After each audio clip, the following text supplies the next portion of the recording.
Well, good afternoon and welcome to the Rotary Club of Edina. I'm Sam Thompson and I'm proud to be your 66th president.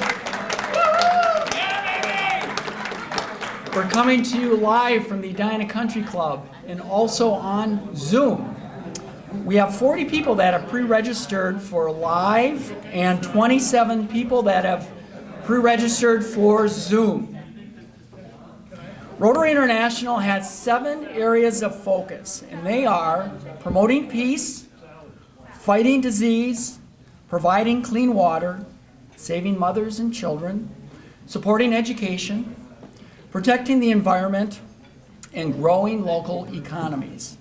And worldwide, Rotary finds ways to help grow local economies, such as providing microloans to street vendors, rickshaw drivers, weavers, and tailors. And other Rotary loan programs include agricultural, which allows farmers to buy livestock and plant crops, and provide training for sustainable farming. And when there is trouble, Rotarians rise to the occasion. Globally, you'll find fellow Rotary clubs coming together to help those in need. In the Philippines, the Rotaract Club of Tucson Rescue helped deliver food to the Philippine jeepney drivers, reeling financially from the business that they lost with this pandemic that we're in. 21 Rotaractors managed the repackaging and delivery of 2.2 tons of rice and sweet potatoes to 100 operators of small buses known as these jeepneys in the Manila area. And our club has been active in growing our local economy too. With the riots in South Minneapolis last year, which damaged many of the businesses as a result of the George Floyd killing, our club has joined together with clubs in the district and with the Lake Street Council to help a company called Post Plus to help this business get back on their feet. We've had many of our members that have stepped up, that want to be mentors, led by Sandy Schley. Yay! So now I'd like to show you a 90-second video produced by Rotary International on growing economies.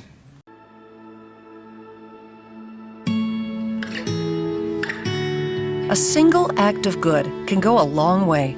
It can cross oceans and foster opportunity.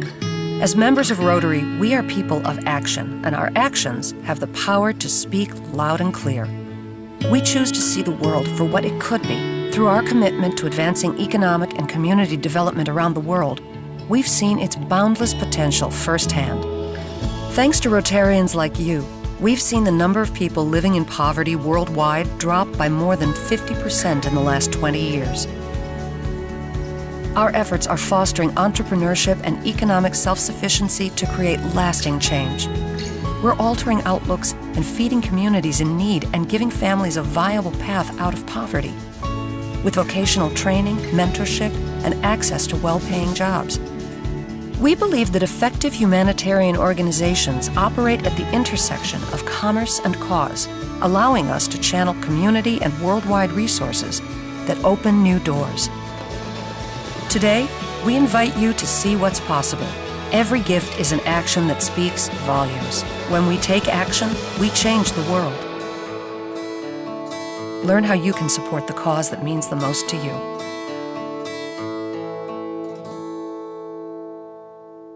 The pandemic has devastated many businesses around the world, and Rotary's mission is to be there as people of action, to help these local economies, not only to survive, but to thrive.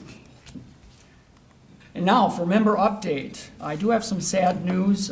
Terry Stevens' mother-in-law just passed away yesterday. So please keep Marilee and Terry Stevens in your thoughts and in your prayers. And I want to thank all of you for sending in photos and videos for member update. When I first started doing this, it was challenging finding photos and videos on Facebook or Instagram, but you've been really good about sending me things.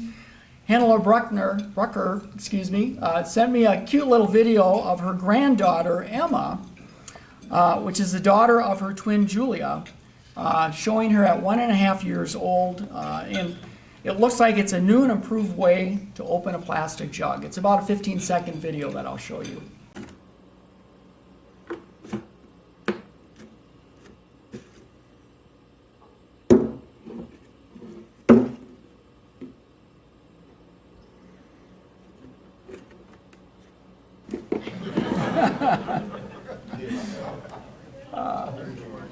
Thanks, Hannelore. That's really cute. Okay, and last week was St. Pat's Day. And as we know, the pandemic has canceled a lot of things. It canceled the big parade in St. Paul, but that didn't stop Katy and Ralph Campbell. They usually march with a family in Edina. They decided to go down there all dressed up. They went to a street corner in St. Paul. And you can see Ralph, he was playing the tuba, and they all sang their Irish tunes. So I thought that was really good. And an update on Tim Murphy. He recently had a massive heart attack. He's been moved to the Regency Rehab Center in Golden Valley for occupational, physical, and speech therapy. So please continue to pray for Tim's full recovery. And Rotary in the news. On May 1st, it's a Saturday, is our district conference. And our district governor is actually here right now. Tom Gump is up front joining us today. So yay, Tom. It's in Brooklyn Park. And our club will pay for the first 20 members that attend this. So we really want a good turnout. All you need to do, you do need to go to the website, rotary5950.org. And you do have to pay with your credit card, but then we will reimburse you. So just send your receipt into Becky, send her an email, and that works. Tom let me know that our club will be receiving 2 awards, one for Tim Murphy for Lifetime Achievement, and then Lindsey Smaka will be accepting an award for our Youth Programming Innovation and Leadership, the Edina High School Global Scholars. So that is really exciting. So please attend. Birthdays. It's Joe Hayes' birthday today. Hey, Joe. All right. And Michael Stanzik, you're here. That's next week. So happy birthday, Michael. Anniversaries, George Lancaster, next week. Congratulations, George. And assisting off podium, our greeter is Charles Roundhorse. Zoom greeter, Eric Rice. Front desk is Kaylin Padici. Photographer, we have a substitute. It's Kaylin Eisness. Thank you, Kaylin, for stepping in. And AV support, Ryan Wilson. And it's nice to have both Ryan and Chris back. We both were gone last week, and so we appreciate having you back. So with that, I'd like to call up Sandy Schley for the invocation, pledge, and the 4-way test. Good afternoon, Rotarians and friends. I have been privileged to be a member of this club for 24 years. And during that time, I've also been honored to hold leadership positions in the club, in our district, in our zone, and with Rotary International. And one of the things that I started doing a number of years ago is collecting invocations. This one is by my good friend, Dean Dickinson, a fellow district governor from La Crosse, Wisconsin, presented at a special $1 million fundraiser in Wisconsin held about 5 years ago at Wisconsin Dells. Dean says, "The marvel of Rotary is our diversity. We are of every color, creed, race, nationality, and political persuasion, and yet we have common ground. What is it? I would submit to you that it is the sense of a divine presence among us. What I have discovered in my journey with Rotary is that no one creed, political point of view, or other can claim exclusive rights to divine presence. I've seen it and felt it in Christian churches, in synagogues, and in the Muslims of Nigeria and the Hindus of India, as I've walked with them to bring the polio vaccine to the children of those countries.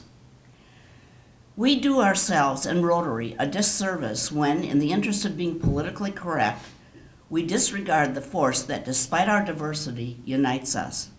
It is the divine presence that works through the essential goodness that exists in each of us and sanctifies our efforts as we deal with the issues of struggling humanity, as we seek to improve quality of life in our local and international communities.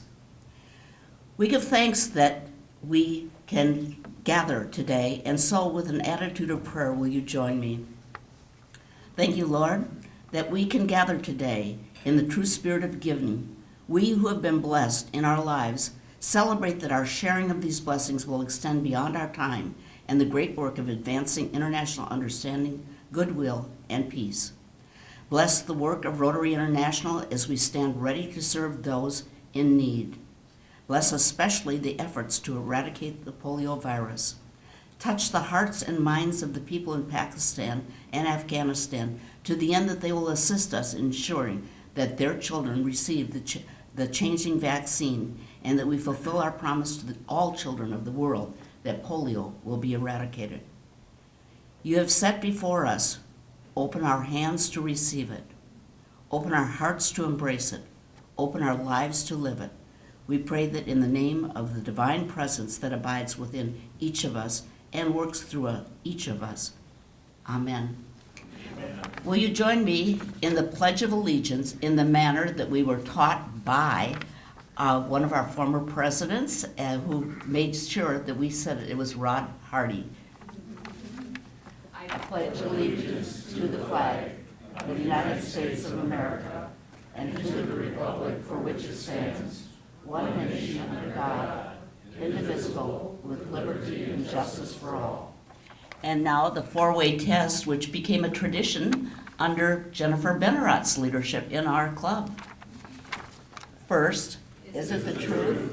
Is it fair to all concerned? Will it build goodwill and better friendships? Will it be beneficial to all concerned?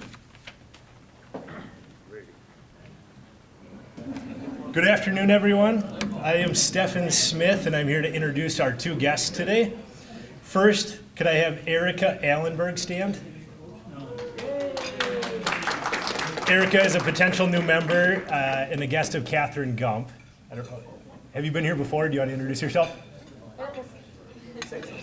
Hi, my name is Erika Allenberg. I've been an Edina resident for 18 or 19 years, and I have 3 kids, one in the Air Force, and one that is at the high school and one at Valley View Middle School. And so I'm also on the school board and do all sorts of other volunteer activities that keep me super busy. So I'm excited to be here, and she's going to be joining the club. Yeah, so she filled out her membership.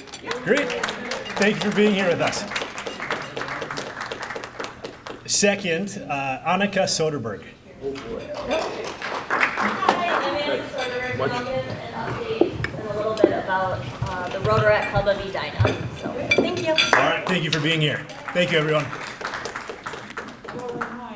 Hello, I'm Annika Sorteberg, and I am the president-elect of the Rotaract Club of Edina. In the last few months, we have been coordinating with the business on Lake Street to volunteer and help them develop a business plan. Also, our club has just recently had when it was a little colder, had a social where we went skating at Centennial Lakes. Moving forward, our club is going to have a Rotaract membership kickoff event in May and target new members and share what we do at Rotaract.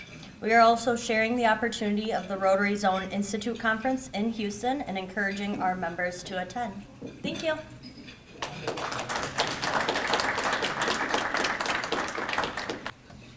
All right. Hi, good afternoon. Andre Brewer here on behalf of our Race and Equity Committee here in Edina Noon Rotary. It's good to be back. I haven't been here since March, so it's really good to see everyone. Just wanted to give you an update on our goals that we had as a committee.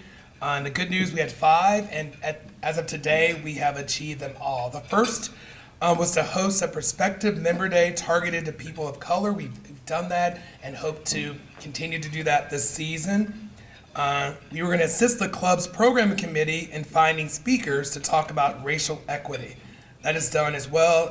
Dawn has been a really good member of our committee and helped us sync well with the program committee, and has been really great in being open to suggestions that come his way for speakers. Our third goal was to assist the club's community service and local funding committee in finding worthy nonprofits serving people of color and encouraging them to apply from grants from the Edina Rotary Foundation. Again, we've done that, and these grants will be presented throughout the rest of our upcoming club meetings. Number 4, we were going to increase the number of members of color in our club, and as of today, when our club was started, when our committee was started, since our start date, we've had 2 new members join and are hopeful to see more. And finally, the final goal of the committee was to add a person of color to the board of directors, and I'm proudly here to announce that I will be serving on the board starting in July and doing the youth services. So that would be great. Thank you. A final update. There have been 35 members of both the Edina Noon and Edina Morning Club that have been reading White Fragility. I'm also been doing that. It's been great. We meet every other week, and we discuss. We have to read 2 chapters every other week, and then we discuss as a large group a big topic that Dick Crockett from the Morning Club has been in charge of serving as our I guess the narrator, if you will. And then we break into smaller groups, which I find has been amazing just to have open and honest conversations about race and equity in the world today. So, yeah, that's all I have. Thank you. Enjoy the rest of your meal and the rest of the meeting.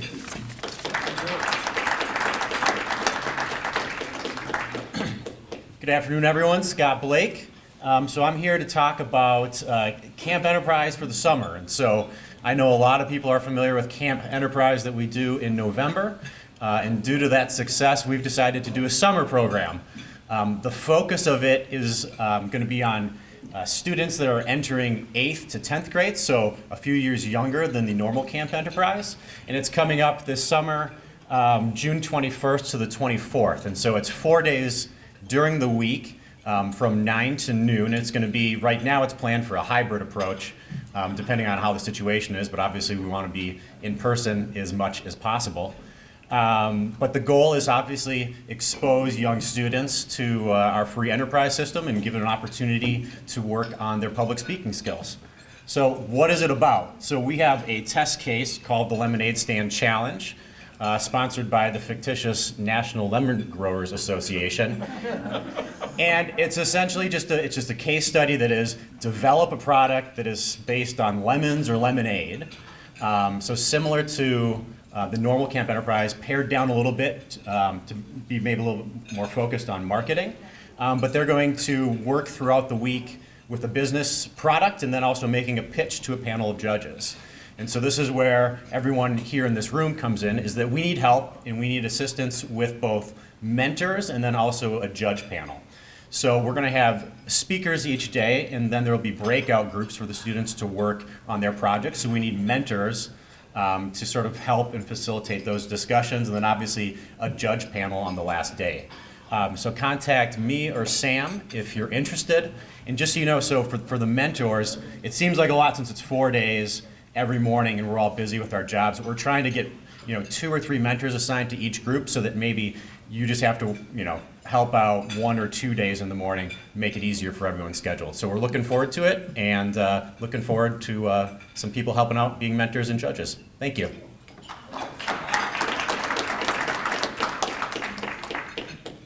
Hi everyone, I'm Robb Breding.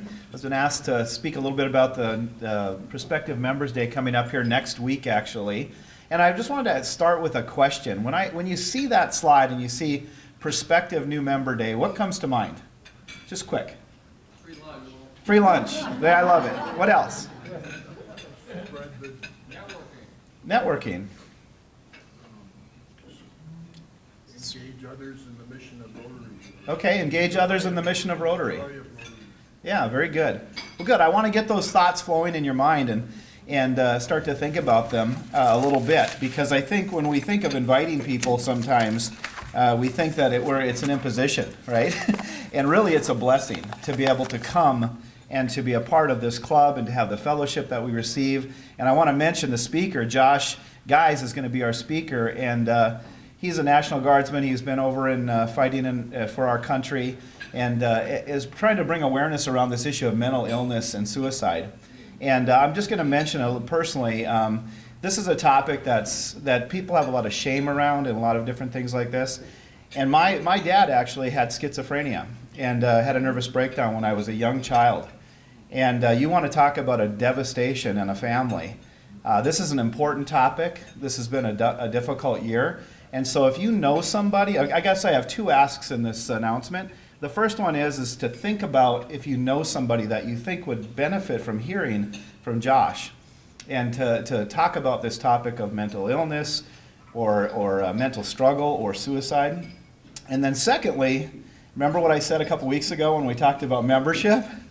I said everybody, when you join the club, when you're a member of the club, you are immediately placed on the membership committee, right? And so everybody's on the membership committee. So would you please, can I get a commitment from everybody, and on Zoom too, to invite one person to come and bring one person with you next week, and I think we'll have a wonderful time together with Josh.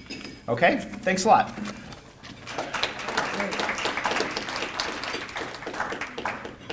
Okay, we're ready for our program. One more announcement. The fireside chats are going all the way until the end of April. I believe tonight's at Josh's. Josh, you're hosting one tonight.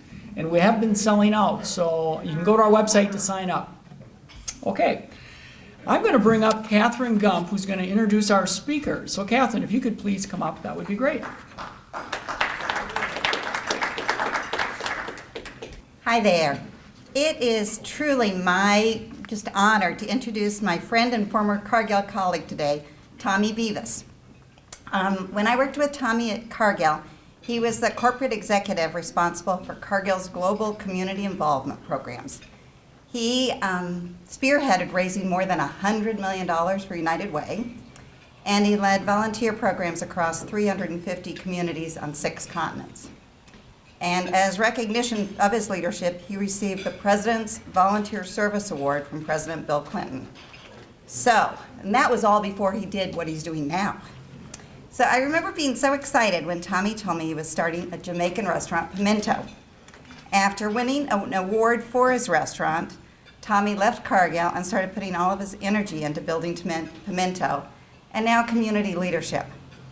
As founder and chief strategic officer of Pimento Jamaican Kitchen, Tomme leads the company's growth strategy to become the top provider of authentic Jamaican food experiences globally.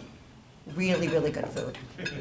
And Tomme also leads Pimento Relief Services and the Pimento Foundation in their support for leaders on the front lines of economic liberation, social liberation, and political liberation. Tomme holds political science and economic undergraduate degrees from the University of South Florida and an MBA from the University of Minnesota. And he is definitely part of a power couple.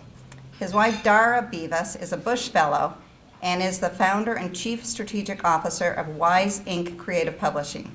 They are the proud parents of Genesis. Tomme describes his superpower as convening people who don't normally get together. Pimento is like Jamaica, where everyone can come together. Please join me in welcoming Tomme.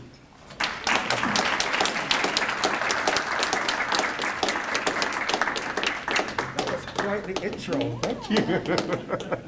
It's so awesome to be here, and I'll take my mask off so you can hear me. I am truly honored to be introduced by Catherine Gump. She's a legend for anybody who's ever worked at Cargill, and so when I was asked to speak here, I of course had to say yes. And part of the reason is because I've been blessed to be in a position to where I've been able to use my platform to help bring our people together. Anybody here has ever been to Jamaica? I know Don has been. That's right. The beauty about Grand Jamaica is not just about the beaches and all that, but there's amazing people who try to struggle and build an amazing rock, which is what we call Jamaica, our rock. We're building it through economics, we're building it through social justice, land of Bob Marley, come on, But the other secret of Jamaica is its food. And so I've used jerk chicken, Jamaican jerk chicken, to sort of be like my instrument of liberation, my instrument to get folks connected and to liberate others. And so, let me just jump in here. One of the beauties about it is this, for the record, it was what Catherine knew of me back in Cargill days, rocking my bow tie, rocking my suits, that was what it was like. And I'd go home from work I know, I even had glasses. My daughter literally sees this and asks if it's granddad. Swear to God. I kid you not. But yeah, so I'd come home from Cargill every day and I'd miss culture, miss family, and I'd fire up the grill. And before you knew it, my Cargill colleagues would be in the backyard partying. My neighbors would smell the food, and they were there every single day. To where I literally was like, you know what, let me charge you suckers for it. And lo and behold, I literally launched Pimento Jamaican Kitchen with my neighbors in Bryn Mawr in Minneapolis. And our very first event was we took our food out on the street of Minneapolis at the Bryn Mawr garage sale to give away food for free because I wasn't sure how Minnesotans were going to respond to jerk chicken. And lo and behold, Minnesotans were okay with the spice. But the issue Minnesotans had was, oh my goodness, there's a bone in my chicken. So I literally had to invent on the spot boneless jerk chicken, thanks to Minnesota. But lo and behold, after that, I got casted for one of Food Network reality show, left Cargill to go focus on Pimento, and lo and behold, grew dreadlocks, lost the bow tie, and people are like, is that the same dude? Yes, but the beauty about it is, I think in this space, I allow myself to be my more authentic self. I literally had never seen what my hair looks like until I left corporate America. Because I've always had low, Drew's rocking it too, just did the low buzz cut because I would do it myself, and it allowed me to just be my authentic self. And what I found is that one, I'm chiller, more happier, and more Jamaican because I was such a type A person, but we'll talk about that later. But most importantly, what I was able to do is use my Jamaican food, and when our city needed us, we were able to step up and meet that need for the city. So one of the first things that happened is after I saw George Floyd's murder on tape, I literally allowed myself to lock myself in my garage and bawl. Speaking about mental health, right? I allowed myself to feel that pain, which allowed me to then think through, all right, this can't keep going on. And only a few years ago, I did an interview on NPR, and I was like, even though I live in an amazing, extremely liberal, wealthy, well-educated community, and I started a business with those same neighbors, I'm afraid to take my trash out after dark.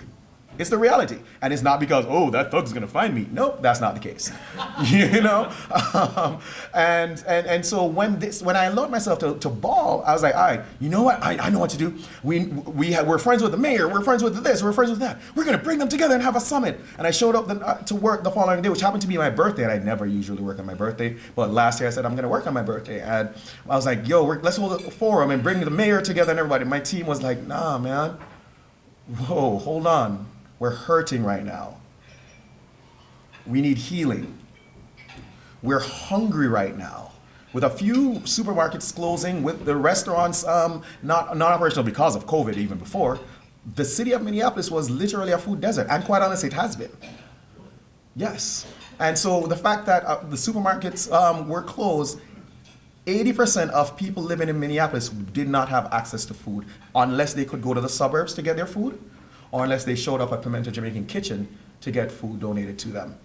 We had every type of people you can imagine who were showing up because there was no food in Minneapolis. And what we did was we activated our community and said, hey, drop off some water and we'll turn around and give it to the community. We thought it would be a few cases of water that would take up, just a little 10 by 10 space in the restaurant. But by that Sunday, we were overwhelmed with a donation from our city, from our neighbors, from the suburbs, from everyone.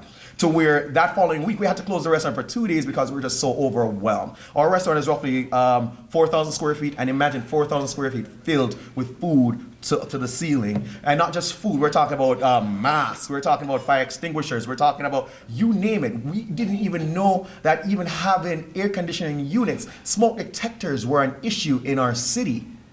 And through us asking our neighbors what did they need when they were standing in line, we were able to figure out those things out. And then we'd send it out on social media and say, hey, we need smoke detectors tomorrow. And we'll get literally truckloads of people showing up with smoke detectors. And that just shows the amazing nature of our Minnesotan community. And that's why I still call Minnesota home and feel at home in Minnesota, because we're all connected and we recognize that we're all coming, our grandparents and parents were all immigrants. And so we understand that we're building a better state for all of us as we go about life. And that was what was demonstrated last year when everybody showed up with their generosity, right? People coming together. But then fast forward a week after that, then we had our summit and we brought together, they finally allowed me to bring my friends together. So we brought the mayor, the head of the city council, we brought the corporate leaders, we brought the head of the nonprofits together, 150 of our top leaders in our Pimento backyard. And somewhere over there is Mayor Fry, somewhere over there I see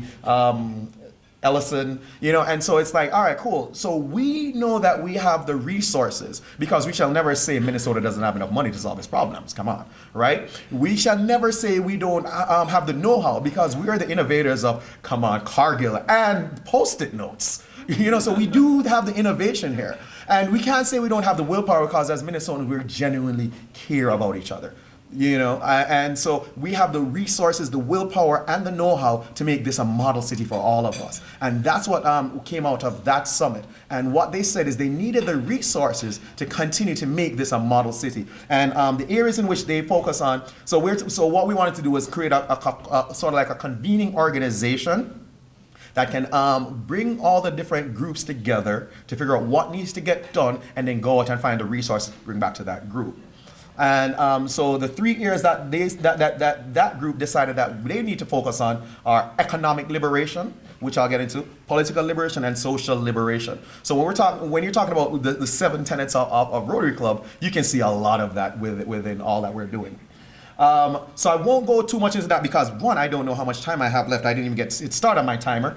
And I really want to spend time at a Q&A to where we can have a full conversation. If you have questions, we can talk a bit about that. If you have ideas, I'd love to hear more about that. But I'll dive right in here, right? And so when we talk about social liberation, what we're talking about is food security. So right now, we during that uprising, we donated well more than $1 million in food back into our community. And it was as a result of donations from other folks, right? We've now moved that over to the Children's Theater because, of course, Children's Theater is closed. And so we're like, you know what? Let's use the lobby of the Children's Theater. I'm also on the board there. And so we're using the lobby of the Children's Theater to continue to feed the community. And every morning when I drop my daughter off to school and I'm driving down Nicollet Mall, you have 2 or 3 spots where you see people of all types in line right now, this morning in Minneapolis, still waiting for food because we still don't have enough food in that food desert. We're talking about healing the healers. Mental health is a serious issue in America that nobody talks about, interesting enough. And so what we're doing is ensuring that we're not only providing healing, but we're helping the healers, right? And we're also providing support for the healers because there's also the business of healing. And these healers spend so much time figuring out how am I going to take care of you without even figuring out how am I going to take care of my business. Oh, I need to send an invoice back to you, right? And so we're trying to provide the resources for those healers to understand the business of healing as well. So we're building an ecosystem around them to support them. And then cultural reparation. So how do we go into, I always talk about American history. I'm fortunate to have done history in Jamaica, where my global history experience, unlike American history classes, went well beyond slavery. American history classes are like, the Romans and the Greeks did some stuff, then slavery happened, and hey, we fought a Revolutionary War, we have a country, yay.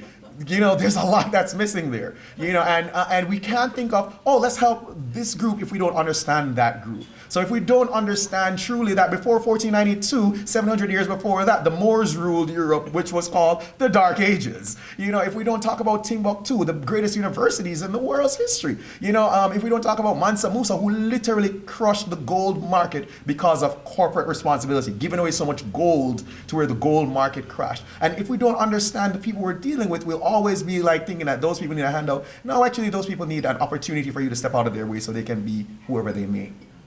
And so the cultural reparations is we're producing books around that. So, and also the curriculum, because what we hear from teachers is, yeah, thanks for the great book, but we don't know how to teach it. And so we're creating a curriculum to help those teachers deliver that lecture to their students. Give me a pointer when I'm at 15 minutes, please. Then I'll really start talking fast then. Economic liberation.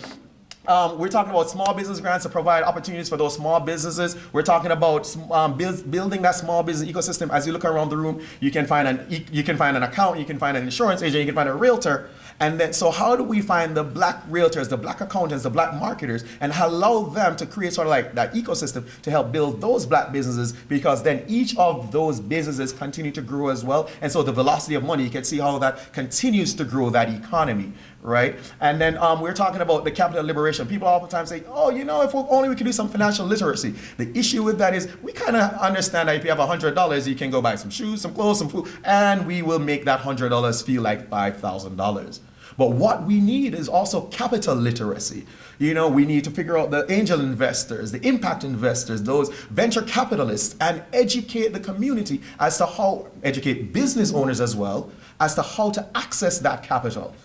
You know, and it's not simply the golf course. Oh, thank you. Ooh, that was fast. It's not simply the golf course work that, where deals are being made. You know, it's how do we allow folks to get in on these opportunities, and that's what we're doing by building our capital roundtable. Political liberation is a cool one. We're talking about how do we do get out the vote efforts. How do we get people to serve as lobbyists, whether it's even writing letters in a church basement, building that political pipeline, finding candidates of all shapes and sizes and hues who are there for the special interest group known as Black people. And so how do we build that talent pipeline, and then how do we create that ecosystem so the campaign fundraisers, the campaign marketers and all that to support them? How do we create that candidate 101 so they understand how to play in the political game? And then of course, political financing. So we're building our own political action committee to support all candidates regardless of parties. As long as you're pushing the right issues, we want to be able to support those candidates. And so how we do it, we do the championing. So we bring our community together to hear what's going on, what the needs are, and then we do the call out, try to figure out who we need to bring to the table. That's where the convening then comes together, where we have literally round tables where we can have these conversations.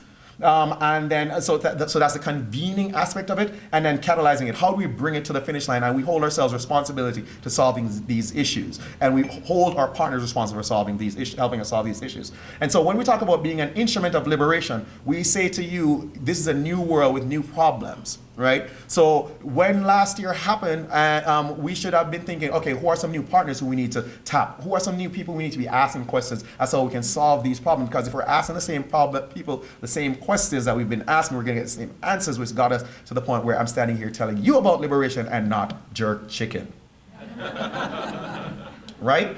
And so let's try to figure out, so I often say CEOs should start thinking of themselves as chief community members, because just a few months ago, and in a few months from now, we'll be wondering if your offices downtown will be safe.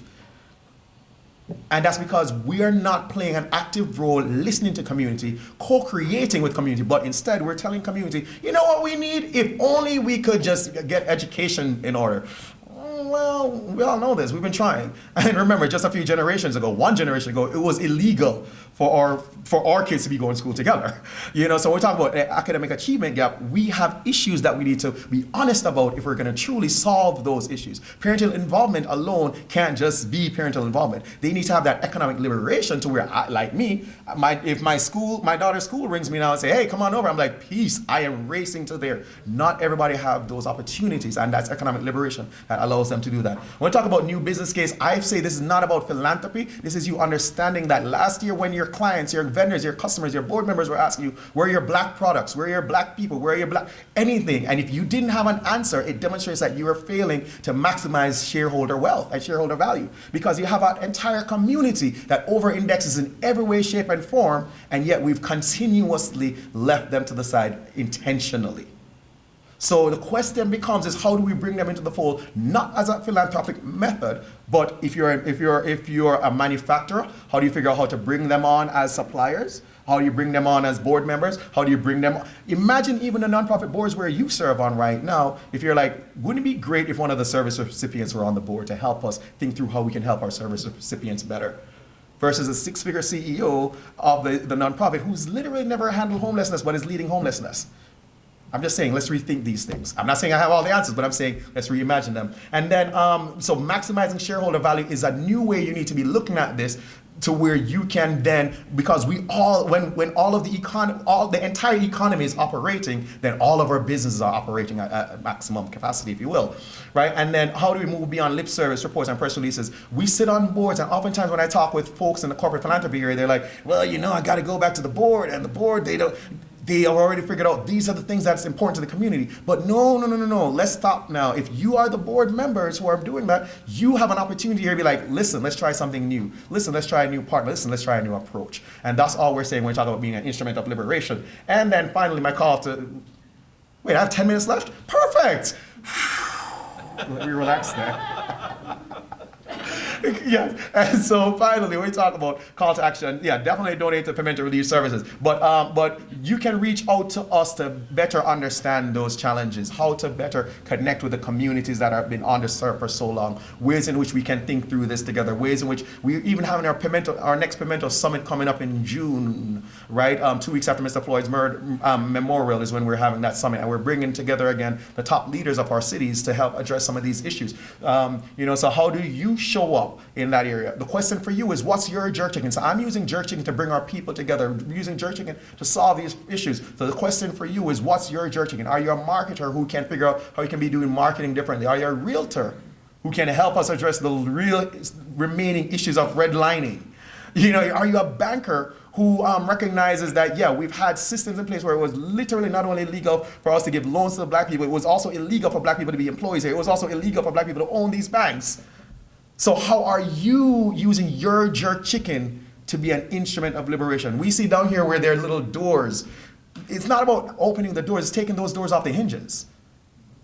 You know what I'm saying? We can do this differently and build this for all of us. And then know thy neighbors. Pimento was able to serve its community because we had the community already represented. They always saw it as their safe space. So therefore, when I'm showing up like, oh, we need a forum, they're like, no, that's not where we're going to start this. And I was able to listen to them, and that's how I was able to show up for them. And then, again, let's just reimagine our programs together. And with that, I'm going to pause it because I really want to hear from you. What are some of the thoughts that are coming up for you as I'm bringing these questions? And those on Zoom, we invite you to join in too. So what is your jerk chicken, and how can you use that to liberate us all? Because in the words of Dr. Maya Angelou, the truth is no one of us can be free until everybody is free. One love. Cool.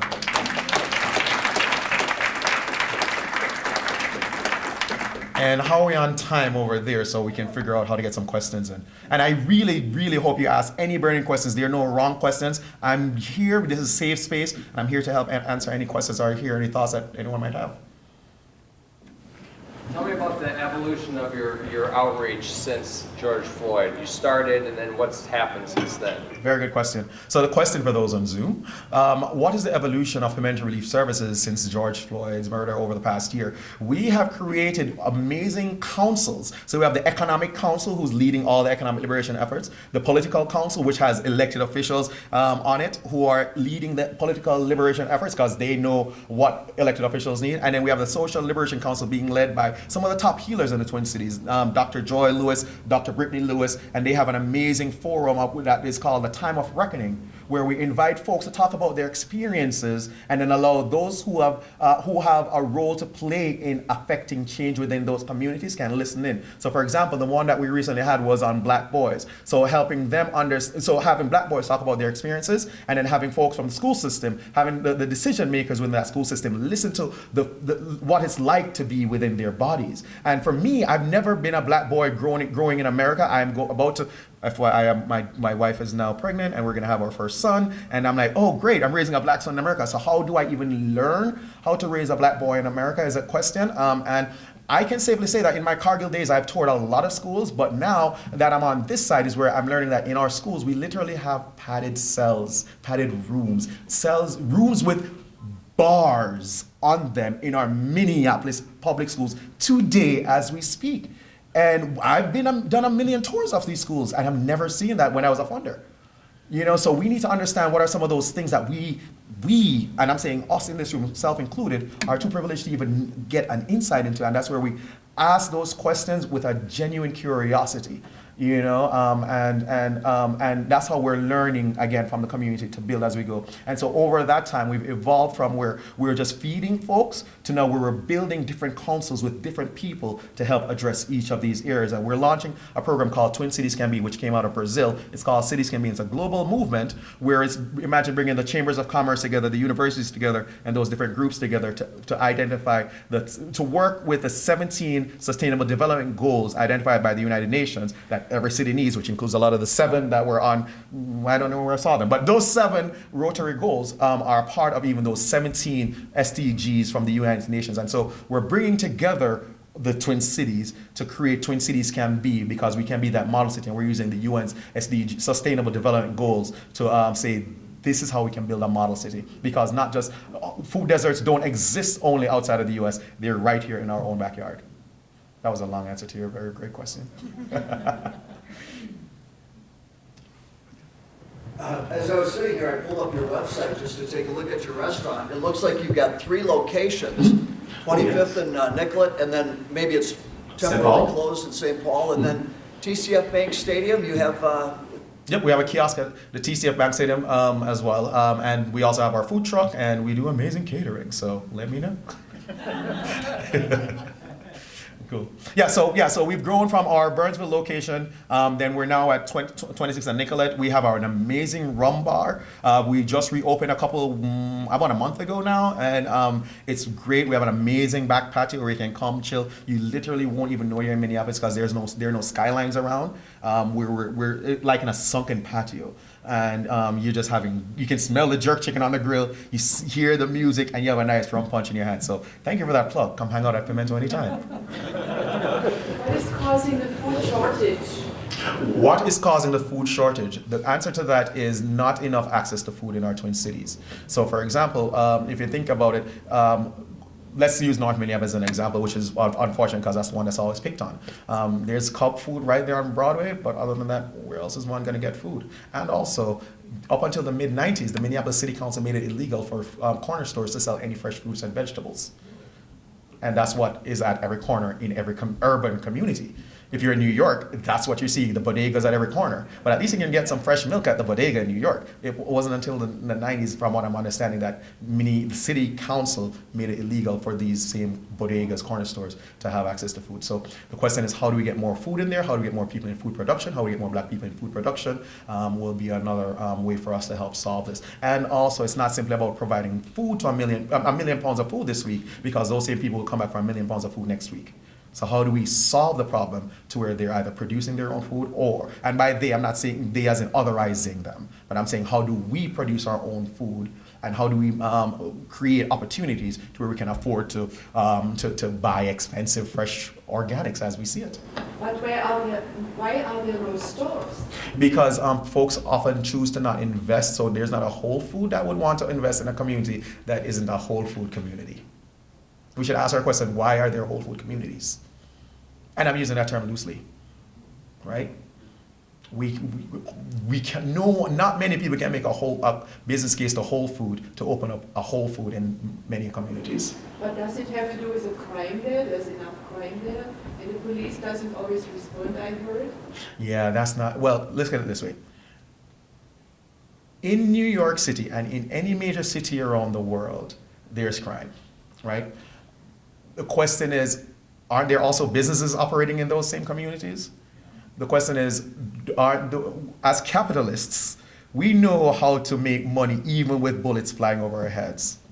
But we also make the choice as to what business we're going to put where, when, and because we don't live in those communities, if we're the people with the power making those decisions, and if we don't live in that community, we can simply pack up and go wherever we want and take care of our own community. And that's what traditionally happens in America. We simply pack up our resources and huddle it and just hoard it for ourselves and for our community, for our immediate community. But we're not even, and that's why I'm saying there's a business opportunity here. Now imagine if there was a Target opened in North Minneapolis where that Target itself was selling products that were made by people from that North Minneapolis community, right? Then it's not just Target coming in and taking Chinese products, no offense to China, love them, but you know what I'm saying, and flooding, dumping in that community. But imagine if that community was even given that opportunity to produce their own, because they are doing it and they have been doing it. They have been feeding themselves for generations, right?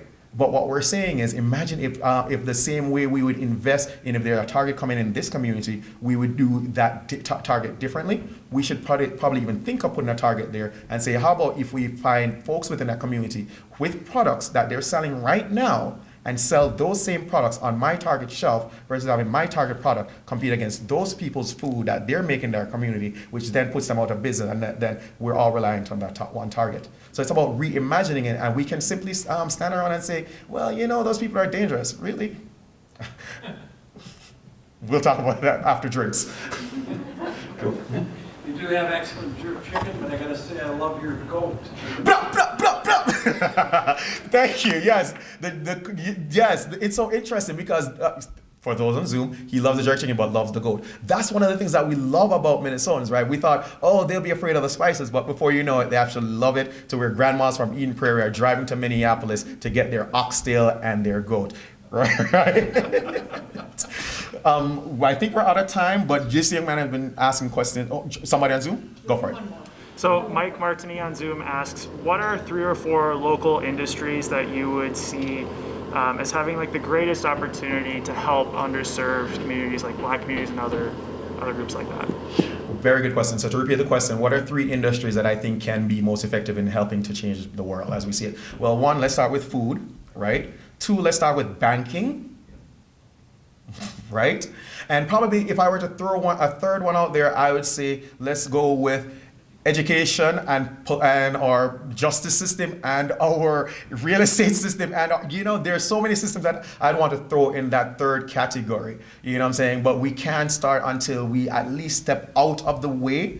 We need to get rid of the paternalistic mindset, and we need to stop telling community what community needs without even asking that community what that community needs. All right? So that was a good question, and I say thank you.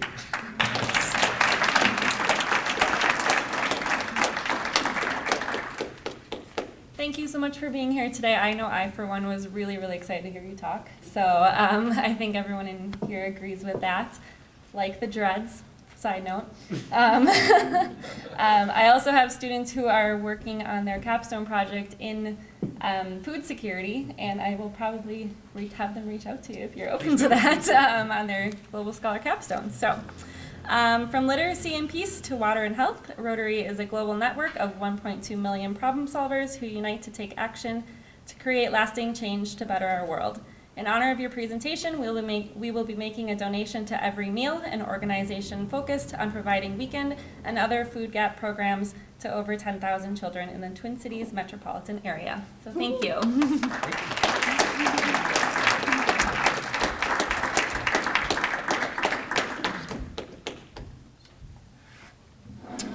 Okay, very good.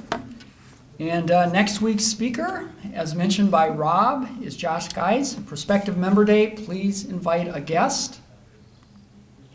Looking ahead, we have now until the end of April, Fireside Chats. We have on April 7th, Vocational Happy Hour. Afira Hassan will be the speaker from the Morning Club. And April 20th, Leadership Series. I understand it's Paul Moody will be speaking for the Leadership Series, so that should be great. I want to thank all of you for being here live and on Zoom, and thank you, Tommy. That was great. I want to leave you with a quote. Diversity is the mix. Inclusion is making the mix work. Andres Tapia. With that, meeting adjourned.